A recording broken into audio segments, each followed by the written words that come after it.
Olá pessoal, sejam todos muito bem-vindos e hoje a gente vai conversar um pouquinho sobre os vírus que aparecem na saga de Resident Evil. A gente sabe que tá saindo o remake, né, remaster, enfim, do terceiro, e a gente vai conversar um pouquinho sobre todos os vírus que apareceram nas séries, todas as suas mutações, vai conversar desde o Resident Evil 1, coisas que não aparecem nos jogos, e também até o último jogo. Eu não vou falar muito de plot de jogo, não vai ser essa a ideia do vídeo.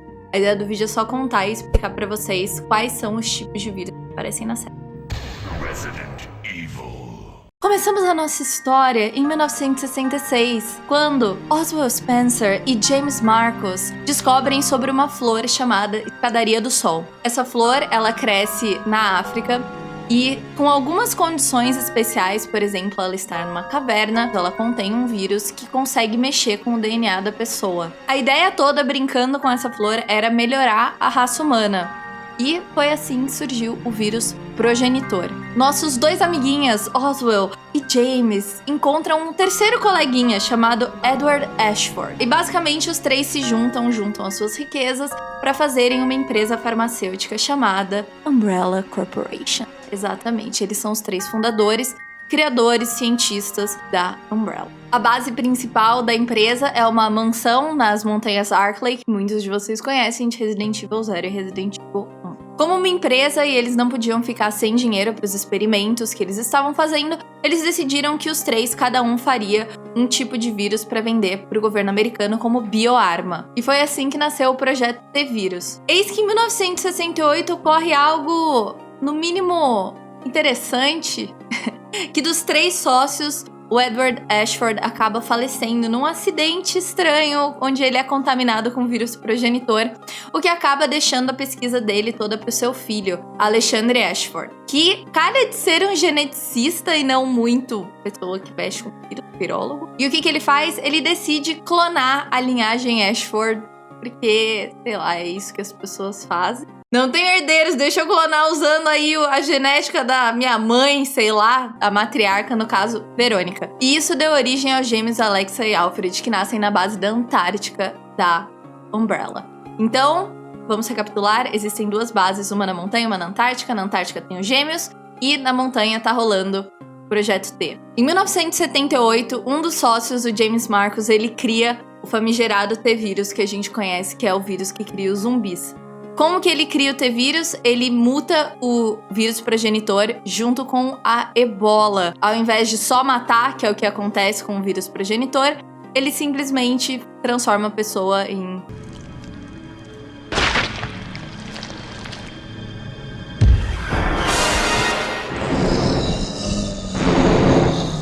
E aí, como ele tava com tudo, criou o vírus novo e etc, ele decide contratar dois estagiários que vocês vão precisar ter o nome, porque eles são importantes e talvez vocês conheçam, que é o William Birkin e o Albert Wesker. Enquanto isso, no lustre do castelo, que é a outra instalação, que é lá na Antártica, a nossa querida Alexa, linda, maravilhosa, com 12 anos, se torna chefe da estação antártica da Umbrella. E ela descobre que ela é clonada e que o irmão também, e ela fica um pouco puta. E nesse meio tempo, ela mutou o vírus progenitor com a genética de uma formiga rainha e ela criou o T-Verônica. Basicamente, o que o T-Verônica faz é que ele é um vírus extremamente agressivo. Ela começou a fazer testes no pai dela, porque ela é vingativa, né? Leona vingativa própria. E aí, ela basicamente começou a experimentar esse vírus no Alexander, o que fez que depois de um tempo ele mutasse muito e saísse do controle, liberando gases venenosos com a pele e muito mais coisa. E o que aconteceu? Ela se injetou o T-Verônica e ficou em crioestado, criosono, enfim, ela se congelou lá pra dormir por 15 anos, porque ela descobriu que apesar de ser um vírus extremamente agressivo com o hospedeiro, se você consegue ficar dormindo, se você consegue ficar nesse crioestado onde tá muito frio, você desacelera os efeitos dele. E em 15 anos, de acordo com os cálculos dela, ele ficaria em perfeita simbiose com você. E foi exatamente o que aconteceu. Quando ela acordou, na verdade, ela tava bem, ela tava humana, ela não teve mutação nenhuma, mas teve os benefícios, tipo, sei lá, sangue explosivo que o T-Verônica dá.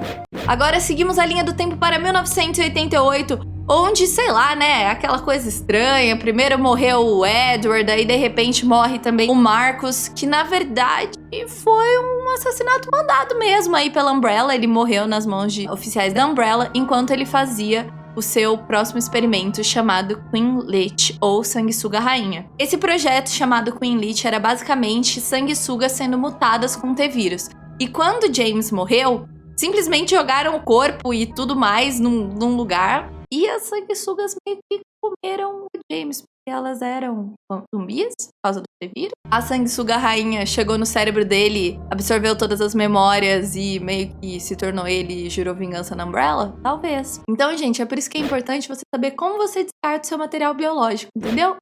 Pode ser perigoso. Com James Marcus fora da jogada, o criador do T-vírus, quem assumiu todos os créditos pelas conquistas, pelas descobertas, foi William Birkin. E é por isso que você deve tratar bem os seus estagiários, para eles não te matarem e roubarem o crédito das suas criações, tá bom? Assumindo essas pesquisas e tendo o conhecimento que o Marcus tinha, William melhorou o projeto do T-vírus, criando o T2, que são os Tyrants. E nisso a Umbrella já cresceu muito e existe uma divisão Europa. Existe uma divisão na França, uma Umbrella da França, que criou o parasita Nemesis Alpha. Como você deve imaginar, sim, foi devido a esse parasita que é criado Nemesis. E o que esse parasita faz é que ele consegue controlar hospedeiros que estão infectados com o T-vírus. O T-vírus cria zumbis que não tem vontade nenhuma. Eles agem assim só porque eles querem comer carne, brains e etc. Enquanto isso, com esse parasita, você consegue dar ordens bem específicas, tipo... Bom, em 1991 é criado o G-Vírus pelo William Birkin.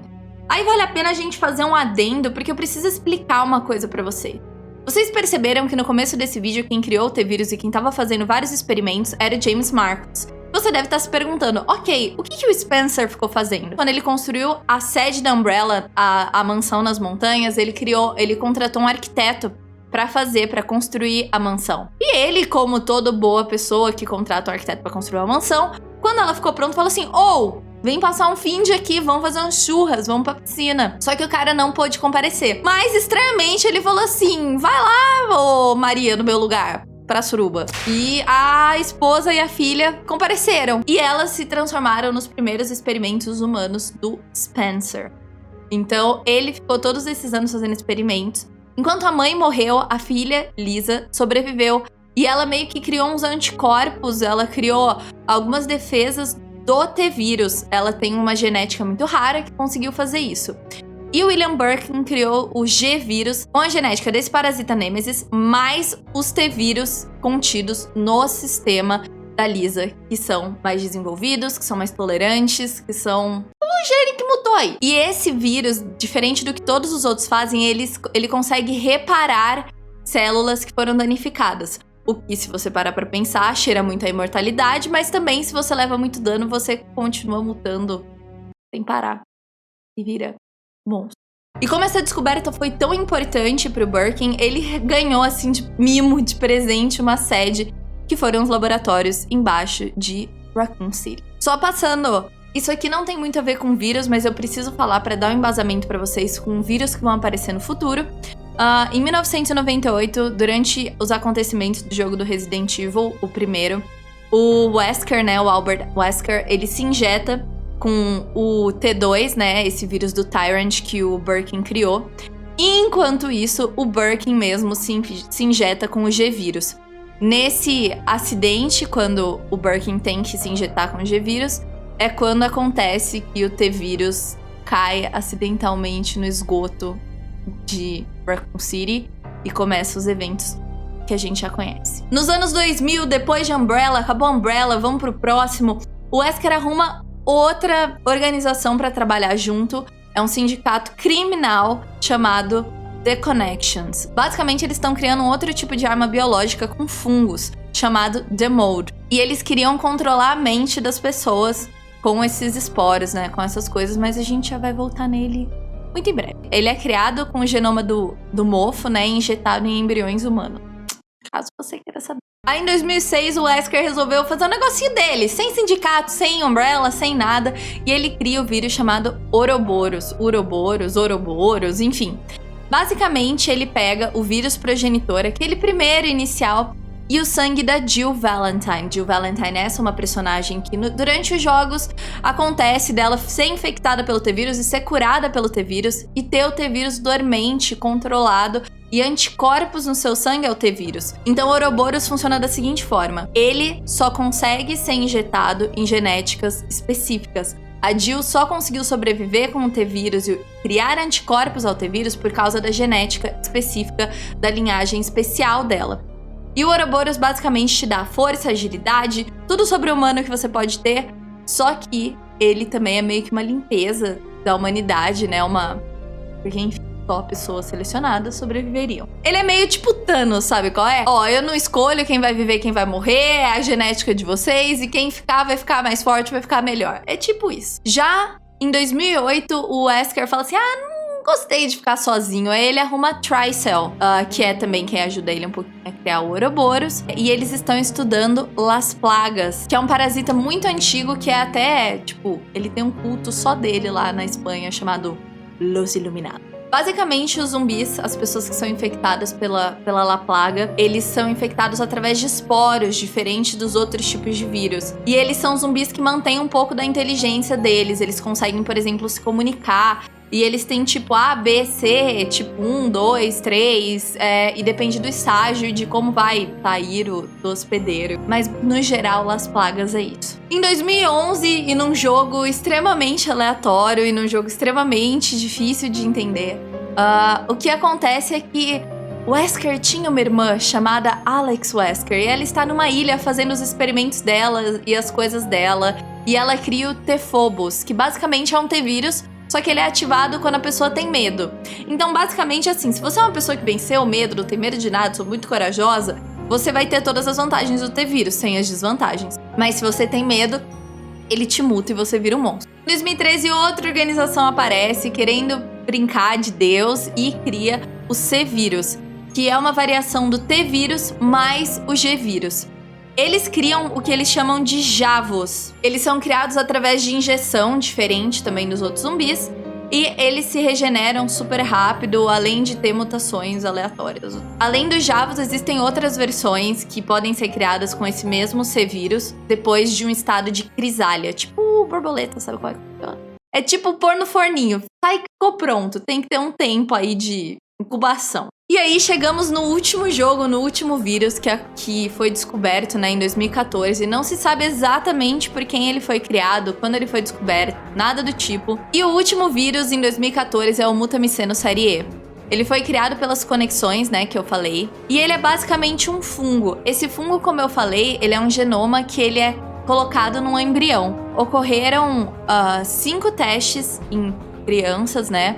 E cada teste foi dado uma letra, então série A, série B, série C, série D e a série E. A série A a D foram consideradas defeituosas, elas não funcionaram, enquanto a série E funcionou perfeitamente. E quem é a série E? É a Evelyn, que a gente vê no último jogo que saiu de Resident Evil. O que ela faz é tanto soltar os esporos como controlar esses esporos, controlar a mente dos hospedeiros que pegam esses esporos, e é assim que se desenvolve o último Resident Evil. Eu espero que vocês tenham gostado, eu espero que tenha sido série e vocês falam, nossa, que interessante, eu nem sabia desse vírus e tudo mais. Se teve alguma coisa que faltou, ou que eu falei errado, ou qualquer coisa assim, por favor, deixa nos comentários. Deixe de deixar esse seu like, de compartilhar e de se inscrever aqui no canal. E é isso, gente. Espero você no próximo vídeo.